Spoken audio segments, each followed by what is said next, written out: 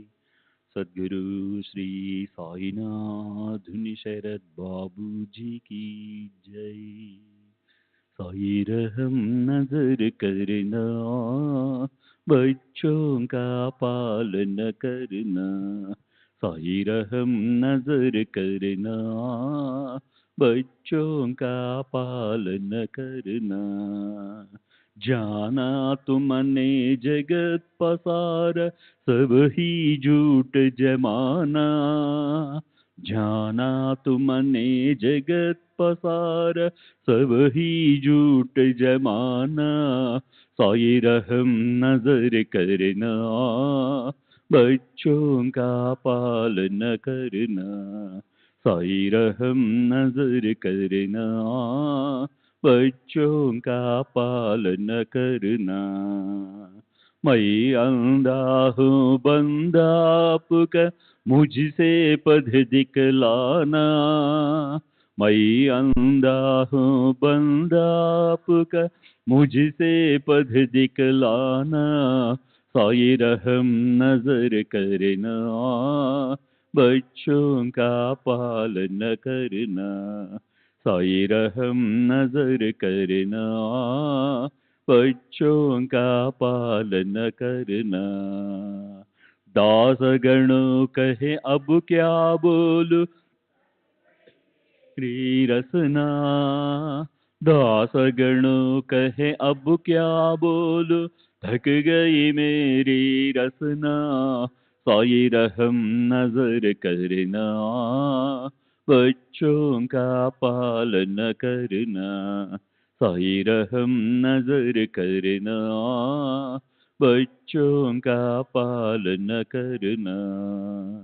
रहमो नजर करो अब मोरे साई, तुम बिना नहीं मुझे माँ बाप भाई। रहमो नजर करो मैं अंधा हूँ बंदा तुम्हारा। मैं अंधा हूँ बंदा तुम्हारा। मैं ना जानू, मैं ना जानू, मैं ना जानू। अल्लाह इलाही रहमो नजर करो, रहमो नजर करो, अबू मोरे साई, तुम बिना नहीं मुझे माँ बाप भाई। रहमो नजर करो, काली जमाना मैंने गमाया, काली जमाना मैंने गमाया, साथी आखिर का, साथी आखिर का, साथी आखिर का, तुम बिना कोई। रहमो नजर करो, रहमो नजर करो, अबू मोरे साई, तुम बिना नहीं मुझे माँ बाप भाई। रहमो नजर करो, अपने मस्जिद का झाड़ू गड़ो है, अपने मस्जिद का झाड़ू गड़ो है, मालिक हमारे, मालिक हमारे, मालिक हमारे, तुम बाबा साई। रहमो नजर करो, रहमो नजर करो, अबू मोरे साई, तुम बिना नहीं मुझे माँ बाप भाई। रहमो नजर करो। श्री सच्चिदानंद सद्गुरु साईनाथ महाराज की जय। सद्गुरु श्री साईनाथ शरद बाबू जी की जय।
श्री सच्चिदानंद सद्गुरु साईनाथ महाराज की जय।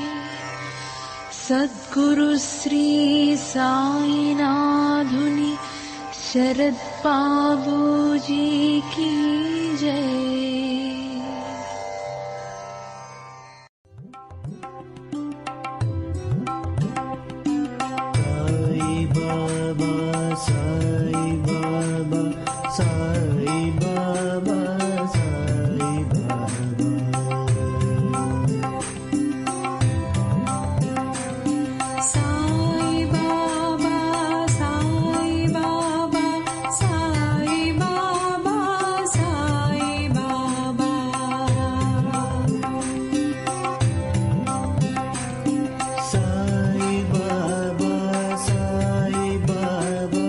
साई